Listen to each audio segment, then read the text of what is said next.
maka huruf yang memiliki harokat dhammah ini kita baca panjang. Sehingga perhatikan media gambar di samping. Di samping panah itu ada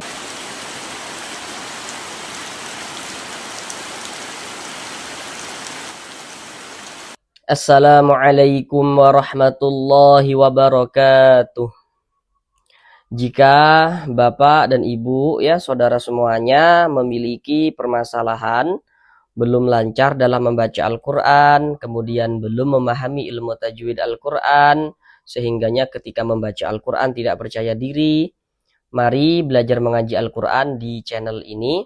Di sini kami akan berusaha untuk membantu saudara semuanya, baik Bapak dan Ibu yang sudah lansia maupun saudara yang masih muda, yang kiranya memiliki permasalahan belum lancar dalam membaca Al-Quran, kemudian memiliki permasalahan belum memahami ilmu tajwid Al-Quran, maka di sini kami akan berusaha untuk membantu saudara semuanya, Bapak dan Ibu, agar dapat dengan mudah dalam memahami ilmu tajwid Al-Quran, guna untuk memperbaiki bacaan Al-Qurannya.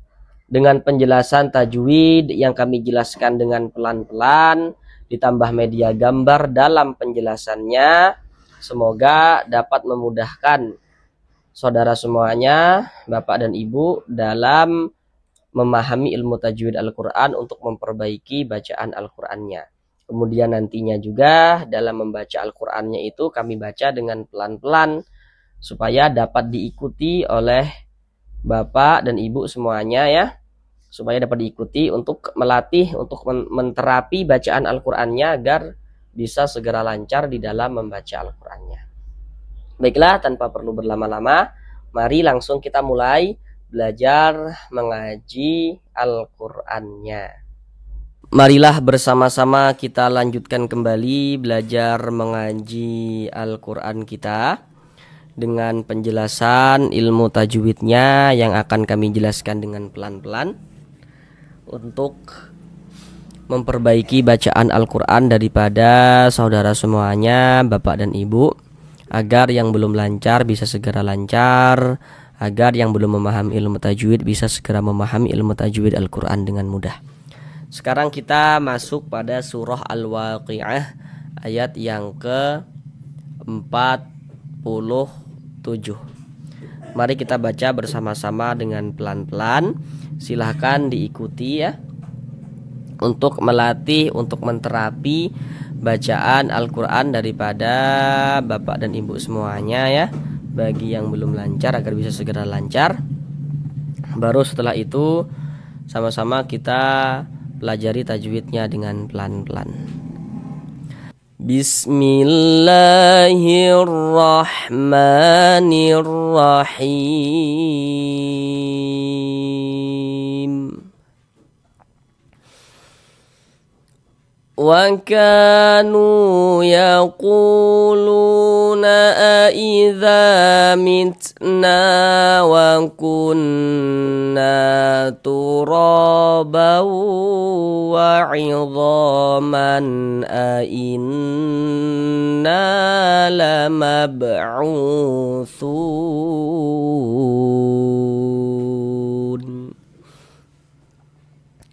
Mari sama-sama kita pelajari tajwidnya dengan pelan-pelan. Yang pertama di sini K. K dibaca panjang. Kenapa kok K dibaca panjang? Perhatikan media gambar di layar.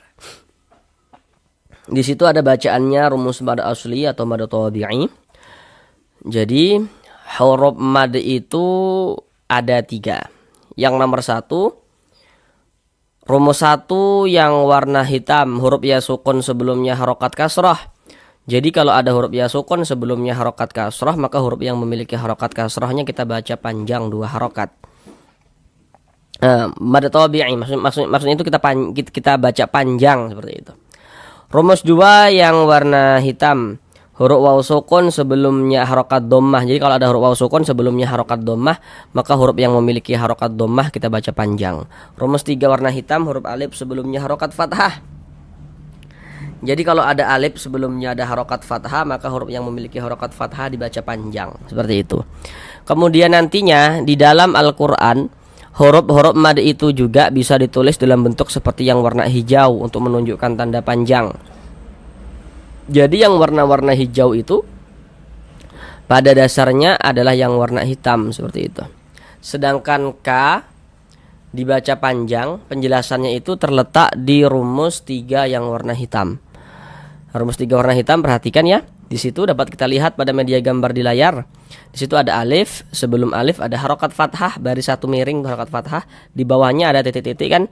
Nah, titik-titik di sana tuh letaknya huruf yang dibaca panjang. Jadi kalau ada alif sebelumnya ada harokat fathah, maka huruf yang memiliki harokat fathah dibaca panjang, begitu. Nah, contoh dalam Al-Qur'an tuh seperti ini. Ini K dibaca panjang karena di sini ada alif nih. Ini alifnya tuh disambung dengan huruf kaf, tapi namun yang menjadi perhatian kita bukan soal sambung menyambungnya, bukan. Yang terpenting ada alif. Jika sebelum alif ada harokat fathah nih, baris satu di atas huruf harokat fathah atau tanda baca fathah. Ada alif, sebelumnya ada harokat fathah. Kalau sebelum tuh yang berposisi sebelah kanan kita. Nah, jadi kalau masih bingung, ada alif, sebelah kanan alif ada huruf yang memiliki harokat fathah, maka huruf tersebut dibaca panjang. Sehingga K dibaca panjang, mad tabi'i panjang 2 harokat sesuai dengan rumus 3 warna hitam. Wa kanu, nu dibaca panjang. Perhatikan rumus 2 yang warna hitam. Di rumus 2 warna hitam pada media gambar di layar itu ya dapat kita lihat di situ ada waw sukun. Huruf sukun dengan huruf mati itu maksudnya sama saja. Ada waw sukun, sebelum waw sukun ada harokat dhammah. Maka huruf yang memiliki harokat dhammah itu dibaca panjang. Itu di bawah harokat dhammah ada titik-titik kan. Nah, titik-titik di sana tuh letaknya huruf yang dibaca panjang, seperti itu. Jadi kalau ada waw sukun sebelumnya ada harokat dhammah, maka huruf yang memiliki harokat dhammahnya kita baca panjang. Nah, contohnya dalam Al-Qur'an tuh seperti ini. Nu dibaca panjang. Jadi kalau kita mengaji Al-Qur'an, kita perhatikan kalau ada huruf waw sukun, ada huruf waw, ada tanda sukun. Jika sebelum waw sukun ada ada harokat dhammah, ini namanya harokat dhammah nih atau tanda baca dhammah. Ada waw sukun sebelumnya ada harokat dhammah, maka huruf yang memiliki harokat dhammah ini kita baca panjang. Sehingganya nu kita baca panjang, seperti itu. Mad tabi'i panjang 2 harokat sesuai dengan rumus 2 yang warna hitam. Wa kanu yaququ dibaca panjang. Ya, sama penjelasannya masih di rumus 2 warna hitam. Karena di sini ada huruf waw sukun, ada huruf waw, ada tanda sukun, sebelum waw sukun ada harokat dhammah. Sehingganya huruf yang memiliki harokat dhammah nih, yang memiliki tanda baca dhammah nih kita baca panjang. Sehingganya ku dibaca panjang. Mad tabi'i panjang 2 harokat. Yaqulu, lu dibaca panjang masih di rumus 2 warna hitam. Karena di sini ada waw sukun, ada huruf waw, ada tanda sukun. Sebelum waw sukun ada ada harokat dhammah, maka huruf yang memiliki harokat dhammah kita baca panjang. Sehingganya lu dibaca panjang. Mad tabi'i panjang 2 harokat. Yaquluna aidza. Di sini ada tanda waqaf, bentuknya itu lam alif. Ini namanya adalah waqaf mamnu'. Jadi maknanya itu dilarang untuk berwaqaf. Jadi kalau misalkan kita menemukan tanda waqaf berbentuk lam alif seperti ini, maka kita jangan berwaqaf. Jangan berhenti di tanda waqaf seperti ini. Kecuali kalau misalkan tanda waqaf ini terletak di akhir ayat seperti ini. Ini kan di akhir ayat nih. Maka tidak apa-apa kita berwaqaf, berhenti di sini karena dia di akhir ayat. Tapi kalau di tengah-tengah seperti ini jangan berwaqaf. Nah, dilarang untuk berwaqaf seperti itu. Aidza, za dibaca panjang. Perhatikan rumus 3 lagi, rumus 3 yang warna hitam. Kenapa kok za dibaca panjang? Karena di sini ada alif. Sebelum alif ada ada harokat fathah. Maka huruf yang memiliki harokat fathah dibaca panjang. Sehingga za dibaca panjang, mad tabi'i panjang 2 harokat. Aidza mitna. Ini kita baca mit seperti itu. Jadi ada nafas yang mengalir ketika kita mengucapkannya. Kenapa begitu? Karena huruf ta ini dia salah satu huruf yang memiliki sifat hamas. Mitna. Jadi mengalirnya napas ketika kita mengucapkan huruf tersebut. Mitna. Dia seperti memercik saja. Mitna. Jangan dibaca mits. Apa itu? Jangan, salah. Mitna begitu. Huruf ta dia ini sukun, maka kita baca mitna karena dia memiliki sifat hamas. Na dibaca panjang. Kenapa kok na dibaca panjang? Perhatikan lagi rumus 3 warna hitam. Karena di sini ada alif. Nah, ini ada alif. Sebelum alif ada harokat fathah, maka huruf yang memiliki harokat fathahnya dibaca panjang sesuai dengan rumus 3 yang warna hitam. Mad tabi'i panjangnya 2 harokat. Mitna wa kunna. Di sini ada huruf non bertasydid. Tanda tasydid itu seperti ini, seperti angka 3 terbalik ke atas atau seperti huruf W. Perhatikan media gambar di samping. Huruf non yang bertasydid, huruf mim yang bertasydid itu hukumnya adalah gunnah musyaddadah. Perhatikan catatan kecil di bawahnya itu. Itu catatan kami buat supaya saudara yang masih sangat pemula dalam belajar tajwid tidak keliru, tidak salah dalam menentukan hukum.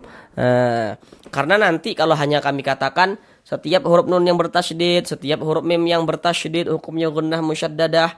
Kalau kami katakan seperti itu saja, nanti Bapak Ibu saudara semuanya yang masih pemula dalam belajar tajwid akan mengira semua huruf nun yang ada tanda tasydidnya, semua huruf mim yang ada tanda tasydidnya berarti hukumnya gunnah musyaddadah, akan mengira seperti itu nantinya.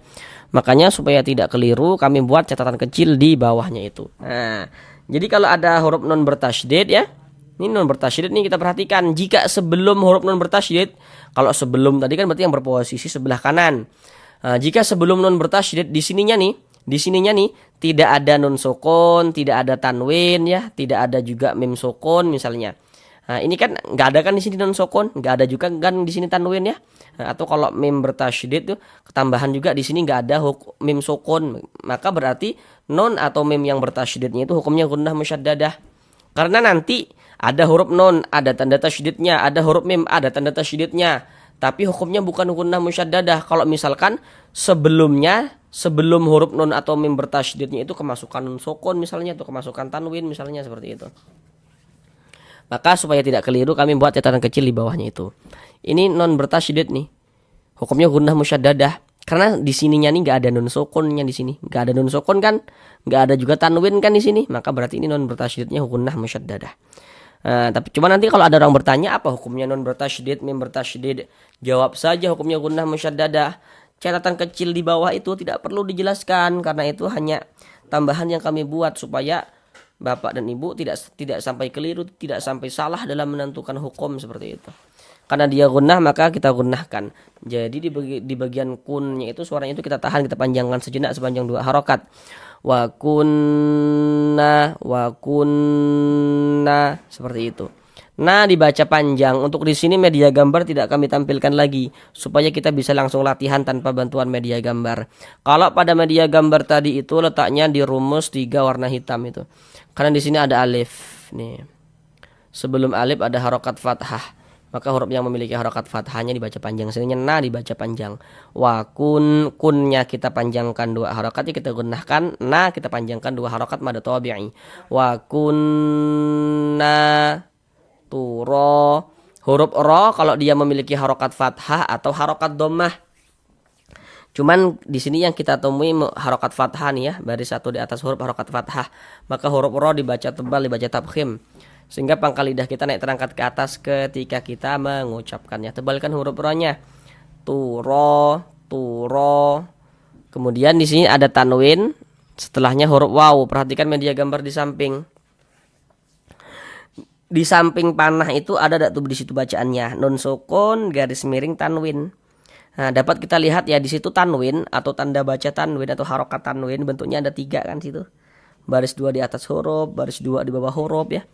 Baris 2 di atas huruf itu namanya fathatain atau tanwin fathah. Baris 2 di bawah huruf namanya kasratain atau tanwin kasrah.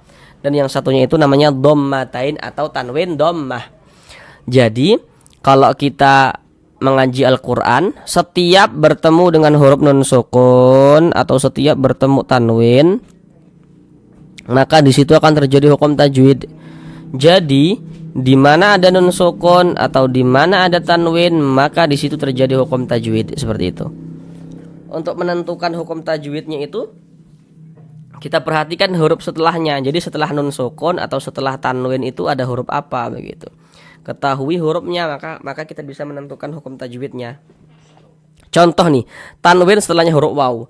huruf waw yang harus kita ketahui, seperti yang kita lihat, huruf waw termasuk salah satu huruf idgham bi gunnah. Maka kalau ada nun sukun atau tanwin bertemu dengan salah satu daripada 4 huruf yang di samping itu, maka hukumnya idgham bi gunnah. Cara membacanya dengan cara memasukkan kemudian disertai dengan gunnah. Yang dimasukkan itu adalah bunyi tanwinnya, dimasukkan ke huruf waw. Maka ini kita baca bau, jangan dibaca ban tapi dibaca bau, kemudian digunnahkan atau didengungkan. Jadi di bagian baunya itu suaranya itu kita tahan, kita panjangkan sejenaknya, kita gunnahkan sepanjang 2 harokat. Bau wa'idha, dha dibaca panjang. Untuk di sini pun media gambar tidak kami tampilkan lagi. Nah, kenapa kok dha dibaca panjang? Karena di sini ada alif nih. Sebelum alif ada harokat fathah, maka huruf yang memiliki harokat fathah dibaca panjang. Sehingga dha dibaca panjang, mad tabi'i panjang 2 harokat. Samalah kayak ro ini tadi nih. Ro. Nah, karena di sini ada alif ya, sebelum alif ada harokat fathah. Sehingganya huruf yang memiliki harokat fathah ini dibaca panjang. Sehingga ro dibaca panjang ini juga. Mad tabi'i panjang 2 harokat. Wa'idhaman, tanwin setelahnya hamzah. Nah, tadi sudah kami katakan ya. Pokoknya setiap ada nun sukun atau setiap ada tanwin di situ terjadi hukum tajwid. Di sini ada tanwin nih. Nih. Fathatain, baris 2 di atas huruf fathatain atau tanwin fathah, maka berarti di sini terjadi hukum tajwid. Tanwin setelahnya huruf hamzah. Nah, huruf hamzah huruf apa? Kita lihat media gambarnya itu ya. Huruf hamzah termasuk huruf izhar halqi. Jadi kalau ada nun sukun atau tanwin bertemu dengan salah satu daripada 6 huruf yang di samping itu, maka hukumnya adalah izhar halqi. Nah, karena dia izhar maka dibaca jelas dan tidak berdengung. Yang dibaca jelas itu apanya? Bunyi tanwinnya. Man, jelas begitu. Kemudian tidak didengungkan, jadi baca pendek saja. Man, inna. Di sini nun bertasydid nih. Apa hukumnya tadi? Ya, hukumnya adalah gunnah musyaddadah. Tadi sudah kami jelaskan. Maka di bagian in-nya itu suaranya itu kita tahan, kita panjangkan sepanjang 2 harokat. Kita gunnahkan. Inna, na dibaca panjang. Kalau pada media gambar tadi itu letaknya di rumus 3 yang warna hitam itu. Karena di sini ada alif. Ini alif nih. Sebelum alif ada harokat fathah, maka huruf yang memiliki harokat fathah dibaca panjang. Sehingga na dibaca panjang. Mad tabi'i panjang 2 harokat. Inna lama ba'u. Huruf ba kita baca lamab. Ngapa mantul begitu? Perhatikan media gambar di samping. Huruf qalqalah itu ada 5, salah satunya huruf ba. Huruf qalqalah itu kalau dia sukun pantulkan. Jadi terjadinya qalqalah itu hanya kalau dia sukun. Kalau dia mati saja huruf-hurufnya tuh. Ini huruf ba. Termasuk salah satu huruf qalqalah kan, dia sukun pantulkan. Lamab, mantul begitu. Dan ini dia masuk kepada qalqalah kecil, qalqalah sughra. Karena dia berada di tengah bacaan kita. Karena dia berada di tengah kalimat. Yang paling mudah itu karena dia berada di tengah bacaan gitu nah. Beda ceritanya kalau kita membaca Al-Quran kemudian kita itu berhenti, berwakaf di huruf qalqalah, maka dia menjadi qalqalah kubra. Sedangkan ini kan kita tidak berhenti di huruf ba ini ya. Tidak berhenti di huruf ba. Nggak mungkin kan kita berhenti di huruf ba ini, tidak mungkin. Salah dari segi berwakafnya. Dia berada di tengah bacaan kita, maka ini qalqalah sughra, qalqalah kecil. Lama ba'uthun. Dibaca panjang. Kenapa kok dibaca panjang? Harusnya di sini sudah tahu saudara ya, karena tadi di atas ini juga sudah kami jelaskan dengan detail. Kalau pada media gambar tadi itu letaknya di rumus 2 yang warna hitam.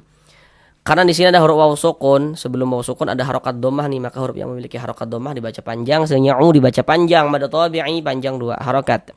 Lama ba'uthun, thun dibaca panjang. Ini namanya mad arid li sukun, namun pada awalnya namanya mad tabi'i. Mengapa begitu? Pertama, thu dibaca panjang. Jadi kalau ada huruf waw sukun, ini ada huruf waw, ada tanda sukun. Sebelum waw sukun ada ini nih, ada harokat dhammah nih. Maka huruf yang memiliki harokat dhammah dibaca panjang. Sehingga thu dibaca panjang.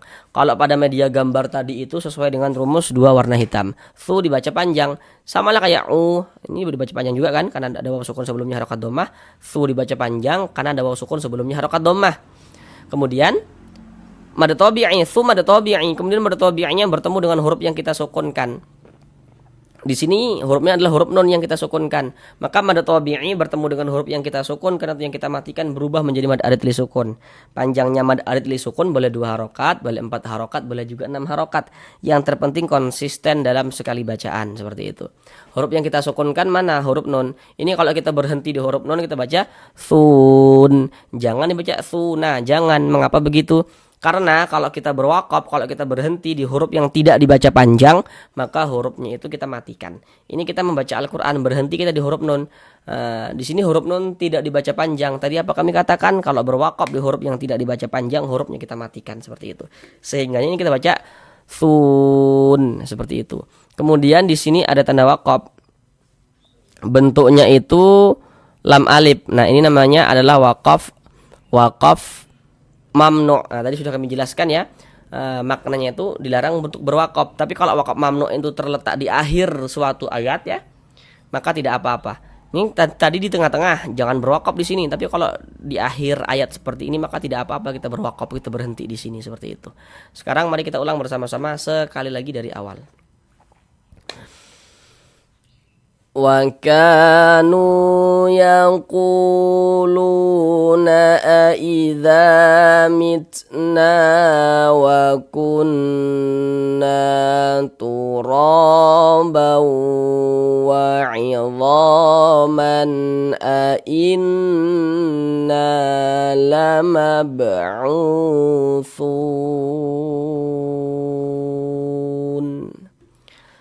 Sampai di sini belajar mengaji Al-Quran kita. Sampai bertemu di pembelajaran yang berikutnya. Assalamualaikum warahmatullahi wabarakatuh.